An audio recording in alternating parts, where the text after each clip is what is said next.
Hello everyone, welcome to Anagani Commerce Coaching. Students, ఇవాళ మనం 11th problem discuss చేద్దామండి. 11th problem part 4 అని చెప్పాము ఇక్కడ. పార్ట్ 4. ఓకే, అంటే పార్ట్ బి లో 11th ప్రాబ్లం. ఇప్పుడు పార్ట్ బి లో ఇది 11th ప్రాబ్లం లో ఒకటి థియరీ క్వశ్చన్ అయితే ఇదిగోండి. ఏ లో థియరీ క్వశ్చన్ ఇస్తే ఈ 11th ప్రాబ్లం లో బి వచ్చేటప్పటికి మనకి ప్రాబ్లమాటిక్ ఇచ్చారండి. ఇదిగో ప్రాబ్లమాటిక్ ఇచ్చాడు, బి ప్రాబ్లం. ఓకే, అంటే మనం పార్ట్ బి లో ఏమేమి క్వశ్చన్ ఎక్స్ప్లెయిన్ చేసుకున్నాము. పార్ట్ బి వచ్చేటప్పటికి 9th క్వశ్చన్ లో బి ప్రాబ్లమాటిక్ ఇచ్చాడు, ప్రాబ్లం ఇచ్చారు. తర్వాత 10th క్వశ్చన్ లో ఏ ప్రాబ్లమే, తర్వాత బి కూడా ప్రాబ్లమేనండి. 9th వచ్చేటప్పటికి ఏం ప్రాబ్లం ఇచ్చారు మనకి, ట్రయల్ బ్యాలెన్స్ ఇచ్చారు. తర్వాత 10th లో ఏ వచ్చేటప్పటికి, 10th క్వశ్చన్ లో ఏ వచ్చేటప్పటికి triple column cash book, B వచ్చేటప్పటికి పెట్టి క్యాష్ బుక్ అండి. ఇవి మూడు కూడా మనకి ఏ సెక్షన్ అండి ఇవన్నీ. ఇవి మూడు కూడా మనకి పార్ట్ బిలో ఇవన్నీ. అంటే మొత్తం 3 ప్రాబ్లమ్స్ మనం అయిపోయినాయి. ఇప్పుడు మనం 4th ప్రాబ్లం అంటే 11th లో బికి వచ్చాం. ఏ వచ్చేటప్పటికి ఏమి ఇచ్చారు, explain the various reasons for preparation of bank reconciliation statement. Reconciliation statement BRS ఏదైతే ఉందో దాని రీజన్స్ ఏంటి, వేరియస్ రీజన్స్ ఎందుకు ప్రిపేర్ చేస్తాము అని అడుగుతున్నారు. ఓకేనా, ఇది థియరీ క్వశ్చన్. ప్రాబ్లం ఏంటో చూద్దాం. మన ప్రాబ్లంకి వెళ్ళడమే బెటర్ అండి, ఫుల్ మార్క్స్ పడతాయి. బిఆర్ఎస్ మీద ఈ సమ్ ఇచ్చారు చూడండి. On 31st 2022 the cash book of Ramesh showed a credit balance. Credit balance ఇచ్చారండి. అంటే ఏంటి, over draft balance ₹7,200. Prepare bank reconciliation statement అన్నారు. ఇక్కడ క్రెడిట్ బ్యాలెన్స్ అంటే అర్థం ఏంటి అంటే బ్యాంక్ ఓవర్ డ్రాఫ్ట్ అని అర్థం. బ్యాంక్ ఓవర్ అంటే ఏంటి, bank OD as per cash book అని, as per cash book. Okay, bank OD overdraft as per cash book. ఓకేనా, బ్యాంక్ కన్నా ఇక్కడ balance, overdraft balance as per cash book అని ఇక్కడ మీనింగ్. ఓకేనా, ఇక్కడ మనం సమ్లోకి వెళ్లే ముందు ఒకసారి చూద్దాము. ఒకటి చెప్తున్నా చూడండి. ఇక్కడ as per cash book debit balance అని ఇస్తే, డెబిట్ బ్యాలెన్స్ అంటే ఏంటి, ఇక్కడ మనకి ఫేవరబుల్ బ్యాలెన్స్ అని అర్థం. ఫేవరబుల్ బ్యాలెన్స్, ఫేవరబుల్ బ్యాలెన్స్ అంటే మనకి బ్యాంక్ లో పాజిటివ్ అంటే ఏంటి, అమౌంట్ ఉన్నట్టు బ్యాంక్ లో మనకి డబ్బులు ఉంటే దాన్ని ఫేవరబుల్ బ్యాలెన్స్ అంటారు, డెబిట్ బ్యాలెన్స్ అని చెప్తారండి. ఓకే, అదే మాదిరిగా పాస్బుక్ ని పిలవాలి అంటే మన క్యాష్ బుక్ ప్రకారం డెబిట్ బ్యాలెన్స్ అంటే పాస్బుక్ ప్రకారం ఏమని, అది క్రెడిట్ బ్యాలెన్స్ అని meaning. As per cash book debit balance, as per passbook credit balance. అలాంటప్పుడు ఫేవరబుల్ బ్యాలెన్స్ అని. అంటే as per cash book debit balance అయితే as per passbook credit balance అవుతుంది. రైట్, దీనికి రివర్స్ లో మళ్ళీ చూడు. క్యాష్ బుక్ లో as per cash book credit balance, as per cash book credit balance అంటే మీనింగ్ ఏంటి అంటే unfavourable balance. Unfavourable balance, unfavourable balance అంటే ఏంటి అంటే ఓవర్ డ్రాఫ్ట్ అని అర్థం. Over draft. అదే మనకి క్యాష్ బుక్ అయిపోయింది. ఇప్పుడు యాజ్ పర్ పాస్బుక్ అంటే ఎలా ఉంటుందంటే డెబిట్ బ్యాలెన్స్ అవుతుందండి, debit balance. Clear, unfavourable balance, unfavourable balance అంటే ఓవర్ డ్రాఫ్ట్ అంటే డబ్బులు లేవు అంటే మనకున్న అమౌంట్ కన్నా ఎక్సెస్ గా డ్రా చేసుకుంటే ఓవర్ డ్రాఫ్ట్ అంటారు. Clear, cash book debit balance అంటే ఫేవరబుల్ బ్యాలెన్స్, మనకి బ్యాంక్ లో మన అకౌంట్ లో అమౌంట్ ఉన్నట్టు. దాన్ని ఏమంటారంటే రివర్స్ లో passbook credit balance, favourable balance అని చెప్తాం. అలాగే cash book as per cash book credit balance అన్నప్పుడు అన్ఫేవరబుల్ బ్యాలెన్స్. అదే పాస్బుక్ డెబిట్ బ్యాలెన్స్ అంటే ఫేవరబుల్ బ్యాలెన్స్. ఇది నోట్ చేసుకోండి, ఓవర్ డ్రాఫ్ట్ ఉన్నట్టు అనమాట. మనం ఎన్ని అవసరం లేదు, ఒక్కటి గుర్తుపెట్టుకుంటే చాలండి. ఇది ఒక్కటి గుర్తుపెట్టుకోండి చాలు, ఇది ఒక్కటి గుర్తుపెట్టుకుంటే మిగిలిన 3 ఆటోమేటిక్ గా వచ్చేస్తాయి. ఇది ఒక్కటి చాలు. Cash book debit balance favourable balance అని గుర్తుపెట్టుకుంటే, మీకు గుర్తులేదనుకోండి ఒకసారి క్యాష్ బుక్ మనం చేసి వచ్చాం కదా ట్రిపుల్ కాలం క్యాష్ బుక్. మనం ఏం చేస్తున్నాం, మనము డెబిట్ సైడ్ ఏమో రిసిప్ట్స్ రాయట్లా, receipts debit side, payments credit side కదా. ఇలా ఆలోచించండి. మన ఇన్కమ్స్ అన్ని కూడా వచ్చినటువంటి అన్ని కూడా డెబిట్ లో రాసుకుంటున్నాం, పేమెంట్ క్రెడిట్ రాసుకుంటున్నాం కదా. దాన్ని బట్టి గుర్తు పెట్టేసుకోండి. క్యాష్ బుక్ డెబిట్ బ్యాలెన్స్ అంటే ఫేవరబుల్ బ్యాలెన్స్. దాని ప్రకారంగా మిగిలిన మూడు తీయొచ్చు తెలివి ఉంటే, అంతే. అన్ని గుర్తుపెట్టుకోవాల్సిన అవసరం లేదు, అంతే. ఎక్కువ చెప్పాను నేను.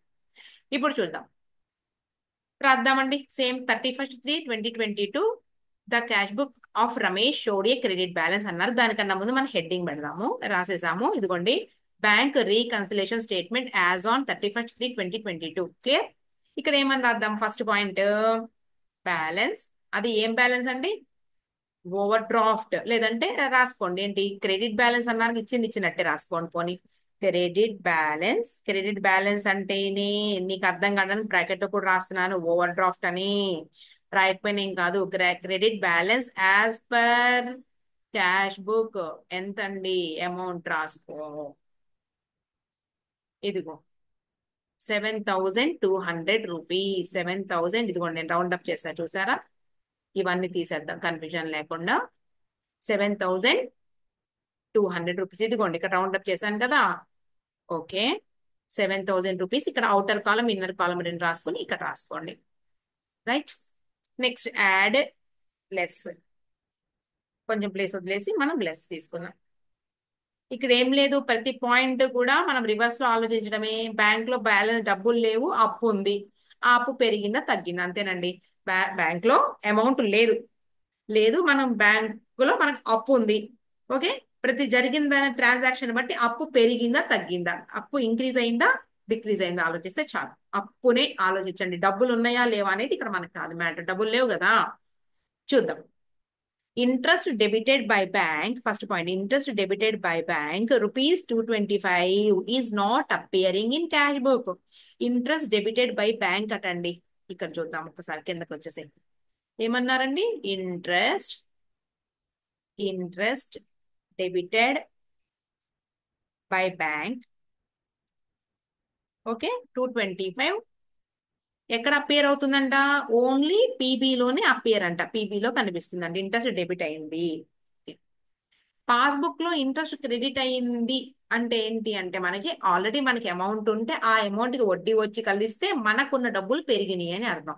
ఇక్కడ ఇంట్రెస్ట్ డెబిట్ అయింది అని మీనింగ్ అంటే, దీని మీనింగ్ ఏంటి అంటే, యాజ్ పర్ పాస్బుక్ లో మాత్రమే ఎంటర్ చేశాడంటండి. ఇదిగోండి రెండు ఉన్నాయి ఇక్కడ బుక్స్ నాకు, సిబి పిబి రెండు కదండి. Cash book, passbook. ఓకే. ఇక్కడ ఇంట్రెస్ట్ డెబిట్ అయింది పాస్బుక్ లో అంటే మనకి మీనింగ్ ఏంటి అంటే, పాస్బుక్ లో ఆల్రెడీ మనం ఏంటి, డబ్బులు లేవు, ఓవర్ డ్రాఫ్ట్ నిల్వలో ఉన్నాము అంటే అప్పు ఉంది. ఓకే. ఆల్రెడీ అప్పులో ఉన్నాము. మళ్ళా మనం అప్పు మీద వడ్డీ ఏమవుతుంది, అప్పు మీద వడ్డీ ₹225. మళ్ళీ ఏంటి, అప్పు మీద వడ్డీ వచ్చి చేరింది అంటే ఏమైంది, ఇంకా అప్పు ఏమైంది, మళ్ళీ ఇంక్రీజ్ అయింది. అప్పు ఏమైందండి, ఇంక్రీజ్ అయింది. క్లియర్. సో ఫస్ట్ ఏదైనా కానీ ముందు ఏ బుక్ మీద ఇంపాక్ట్ పడిందని చూడండి. మూడే మూడు క్వశ్చన్స్ ఇక్కడ. ఫస్ట్ ఏ బుక్ మీద ఇంపాక్ట్ పడింది, అది ఫస్ట్ క్వశ్చన్. ఏ బుక్ మీద ఇంపాక్ట్ పడింది? పాస్బుక్. ఆ ఇంపాక్ట్ వల్ల ఏమి జరిగింది? క్లియర్. ఫస్ట్ ఏ బుక్ మీద ఇంపాక్ట్ పడింది, ఇంపాక్ట్ దేని మీద పడింది? పాస్బుక్. ఏమి జరిగింది, ఏమి జరిగేది ఏముంది, ఇంపాక్ట్ పడిన బుక్కే కదా ఏదో ఒకటి జరిగేది, అవునా? అది రెండో పాయింట్. ఆ ఇంపాక్ట్ పడిందంటే ఆ ఇంపాక్ట్ వల్ల పాస్బుక్ ఏమైంది, పెరిగిపోయింది. ఇదిగోండి వెళ్ళిపోయింది పైకి. ఇలా వేసాను అంటే ఆరో మార్కు పైకి వెళ్ళిపోయింది అని అర్థం. క్లియర్. అర్థమైనా? మూడు క్వశ్చన్స్ వేసుకోండి. ఫస్ట్ ఇంపాక్ట్ ఏ బుక్ మీద పడింది, పాస్ బుక్ మీద పడింది. ఇంపాక్ట్ పడిన బుక్కే కదండి ఏదైనా అయ్యేది. ఏమైందండి, పాస్బుక్ అప్పు ఇంక్రీజ్ అయ్యింది. క్లియర్. అంతవరకు అయిపోయింది. థర్డ్ స్టెప్ ఏంటి అంటే, మనం ఇప్పుడు చేయాల్సింది ఏంటి, మనం ఏం చెయ్యాలి?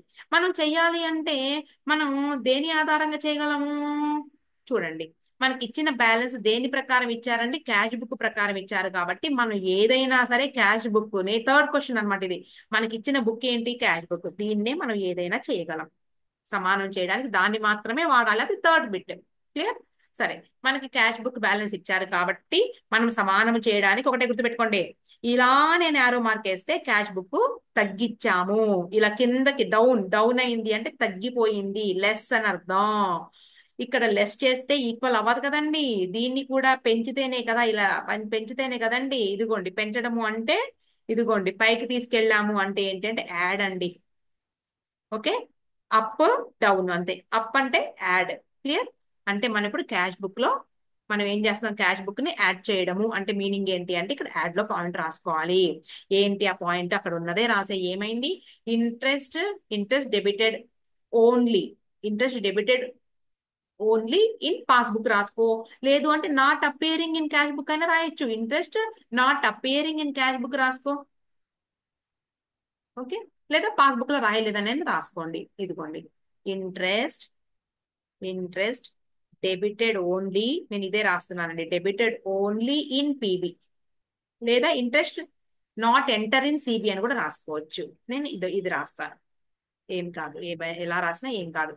Amount 225 rupees. చాలా ఈజీ అండి ఇది. క్యాష్ బుక్ కన్నా కూడా ఇంకా ఈజీ చెప్పాలంటే.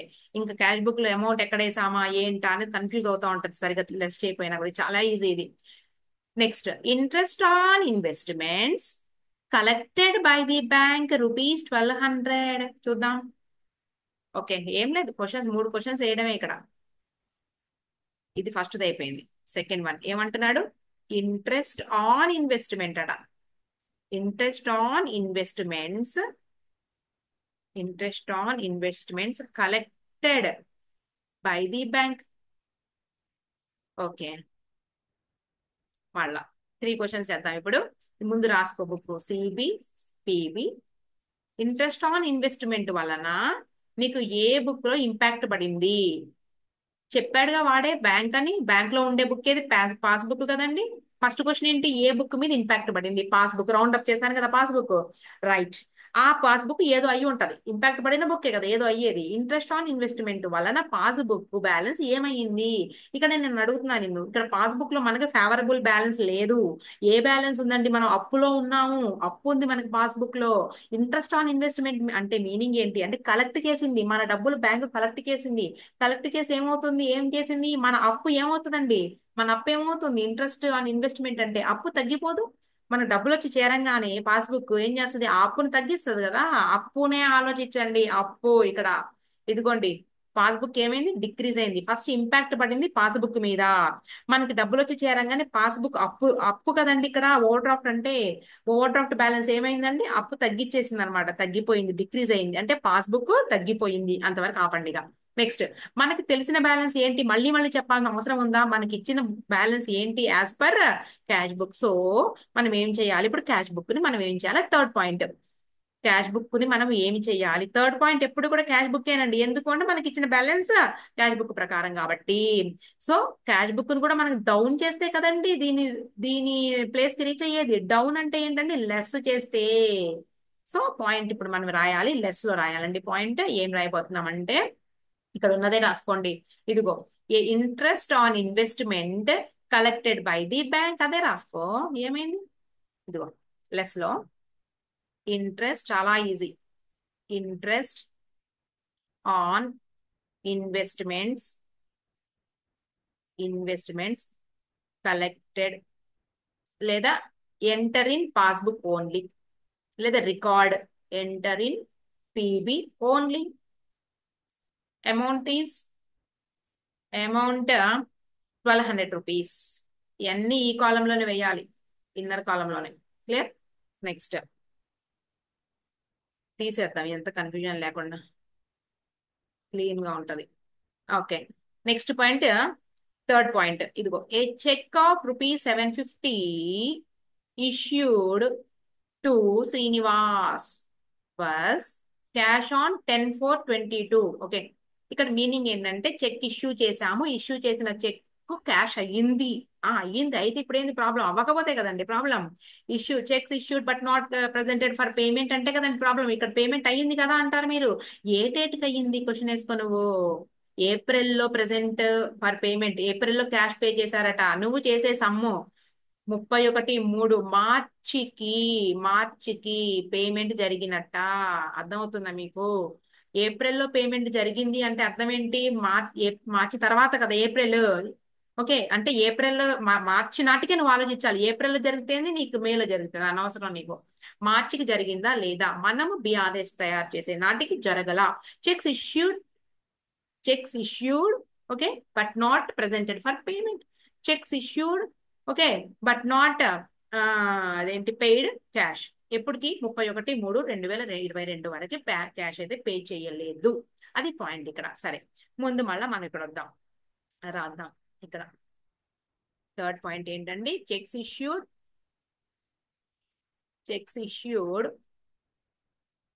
ఇష్యూడ్ బట్ నాట్ పెయిడ్ అనండి. But not paid by bank. మీరు అనొచ్చు పే చేశారు కదండి అని. నాకు అనవసరం, మార్చి నాటికి పే చేయలేదని నా ఉద్దేశం. మార్చి నాటికి అయితే పే చేయలేదు. రైట్, మళ్ళా సిబిపిబి క్వశ్చన్ పడుతుంది మీకు. ఫస్ట్ క్వశ్చన్, ఏ బుక్ లో ఇంపాక్ట్ పడింది? చెక్స్ ఇష్యూ చేసే రైట్ ఎవరికి ఉంటది? ట్రేడర్ కు ఉంటది. మనం ఏదైనా చెప్తేనే మన స్టాండింగ్ ఇన్స్ట్రక్షన్స్ ప్రకారం ఏదైనా ఇన్సూరెన్స్ ప్రీమియమ్స్ కానివ్వండి, లేదా ఏదైనా ఖర్చులు పే చేయొచ్చు. కానీ ఇక్కడ చెక్స్ ఇష్యూ చేసేది ఎవరు అంటే మనం ఇష్యూ చేసాం. మనం అంటే ఎవరు? ట్రేడర్ దగ్గర ఉండే బుక్ ఏదంటే cash book. Clear, cash book. Right, impact పడింది క్యాష్ బుక్ వాళ్ళ మీద. Checks issued but not paid by cheque. Checks issue చేసాము అనగానే ఇప్పుడు ఏంటి? అసలే మనం ఓవర్ డ్రాఫ్ట్ బ్యాలెన్స్ లో ఉన్నాము. మళ్ళీ ఇంకో కొత్త పేమెంట్ పడేసరికి ఏమవుతుందండి? ఓవర్ డ్రాఫ్ట్ ఏమవుతుంది? ఇంక్రీజ్ అయ్యిద్ది కదా. ఇంక్రీజే కదా. ఏ బుక్ ఇంక్రీజ్ అవుతుంది? మనం రౌండ్ అప్ చేసింది ఇదే కదండి. ఇదిగోండి, ఏ బుక్ మీద ఇంపాక్ట్ పడిందో ఆ బుక్ ఇంక్రీజ్ అయిందండి. ఓవర్ డ్రాఫ్ట్ అప్పు పెరిగింది. క్లియర్. రైట్, మనకి ఇచ్చిన బ్యాలెన్స్ ఏదండి? ఇచ్చింది క్యాష్ బుక్కే కదండి. క్యాష్ బుక్కే కదా. ఇదిగో, ఇంకా ఆలోచించమాకండి. సారీ, ఇది కాదుగా. మనకి ఇచ్చిన balance as per cash book గా, ఇదిగో క్యాష్ బుక్ కదండి. సో ఇప్పుడు ఏం చేయాలి? ఇక పాస్బుక్ తో మనకు పని ఏం లేదు. క్యాష్ బుక్ ఇక్కడ ఉందండి. క్యాష్ బుక్ వెళ్ళిపోయి పాపం పైన కూర్చుంది. దీన్ని మనం ఈక్వల్ గా చేయాలి. పీబీతో ఈక్వల్ గా చేయాలి. సో ఏం చేస్తే సరిపోతుంది? డౌన్ చేసుకోండి. మళ్ళీ డౌన్ చేయడం అంటే ఏంటి? లెస్ చేస్తే సరిపోతుంది. లెస్, అంతే. చెక్స్ ఇష్యూడ్ లెస్ లో రాసుకోండి. Checks issued checks issued but not paid. ఇక్కడ ఎప్పటికి అంటే మనకి డేట్ ఏ డేటో ఆ డేట్ కి పే చేయలేదు అని మీనింగ్. అమౌంట్ వచ్చేసేటప్పటికి నీకు 750 రూపీస్. 750 రూపీస్. నెక్స్ట్ అయిపోయినాయి 3 పాయింట్స్. నెక్స్ట్ ఫోర్త్ పాయింట్ చదువుకోండి ఏమి ఇచ్చారో.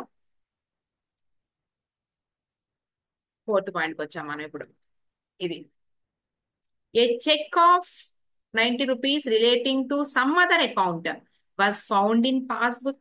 ఓకే, వేరే వాడి అకౌంట్ లో వేయాల్సిన 90 రూపీస్ తీసుకొచ్చి వీడి అకౌంట్ లో వేశారట. పోనీలే, మంచిదేలే, డబ్బులు లేవు మాకు అసలే. ఇదిగోండి, ఏమైందంట? Cheque credited, another another account cheque, పోని another account cheque credited in PB. Right, PB impact పడింది. చెప్తున్నాడు ఆ ఇంపాక్ట్ ఇక్కడ పడిందని. మిస్టేక్ జరిగింది అనమాట. వేరే వాళ్ళ చెక్ ఎవడో వాడు వాడికి తీసుకొచ్చేసి ఇక్కడ క్రెడిట్ అయింది అంటే అప్పుడు ఏమవుతుందంటే పాస్బుక్ లో పొరపాటున అయ్యేటప్పటికి ఇంపాక్ట్ పడింది పాస్బుక్. ఆ ఇంపాక్ట్ ఏమైంది? అప్పు కదండి. మనకేంటి? ఓవర్ డ్రాఫ్ట్ లో ఉన్నాం మనం.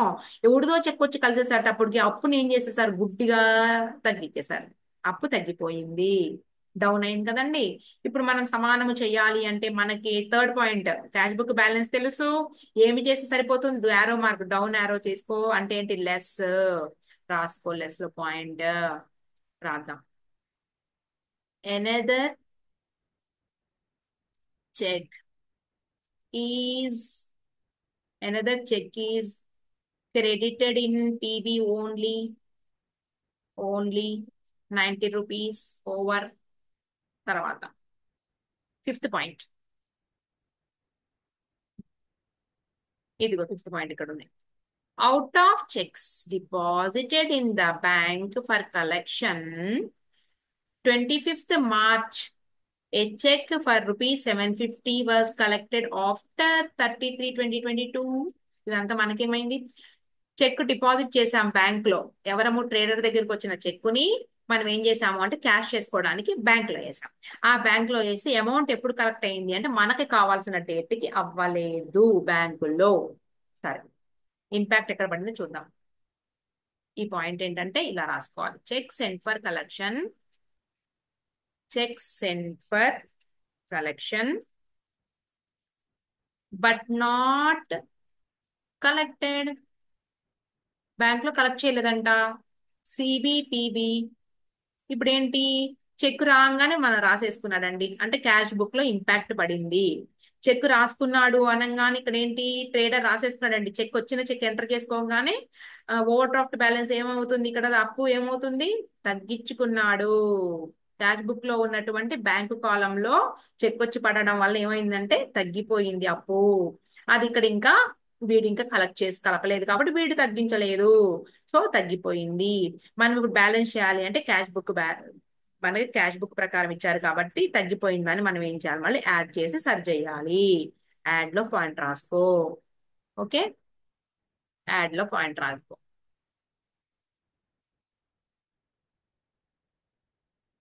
Checks sent for collection but not collected rupees rupee 750 మనకు కావాల్సిన డేట్ లోగా కలెక్ట్ చేయలేదు. ఓకే, సో బ్యాంక్ లో వాడి ఇంకా overdraft balance overdraft తగ్గించలా. నెక్స్ట్ లాస్ట్ పాయింట్, డైరెక్ట్ తీసేద్దాం. Okay, direct payment made of customer into bank. Direct payment made of customer into bank 900 rupees. చూద్దాం. డైరెక్ట్, దీన్ని ఏమంటారంటే క్లియర్ గా మీకు అర్థం కావడానికి, a customer directly deposited into bank. ఇది దీని meaning. Cash book, passbook. Direct bank అంటే ఇంపాక్ట్ పడింది పాస్బుక్కేగా. అంటే మన కస్టమర్ ఏం చేశాడు అంటే డబ్బులు మన చేతికి ఇవ్వకుండా మన అకౌంట్ లో వేసేసాడు. సో అప్పుడు ఏమవుతుంది, పాస్బుక్ లో ఇంపాక్ట్ పడింది. ఆ ఇంపాక్ట్ వల్ల డబ్బులు వచ్చి చేరేటప్పటికి అప్పు ఏమైంది, లెస్ తగ్గిపోయింది, డౌన్ అయిపోయింది. ఇక్కడ ఇంకా తెలియాలా. సో సమానం చేయాలి అంటే దీన్ని కూడా ఏం చేయాలి, మనకి ఎందుకు దీన్ని రౌండప్ చేస్తాను నేను, థర్డ్ పాయింట్ దగ్గరికి వచ్చాక మనకి ఇదే తెలుసు కాబట్టి, ఇచ్చింది ఇదే కాబట్టి డౌన్ చేసుకో అంటే లెస్. సో రాసుకోండి,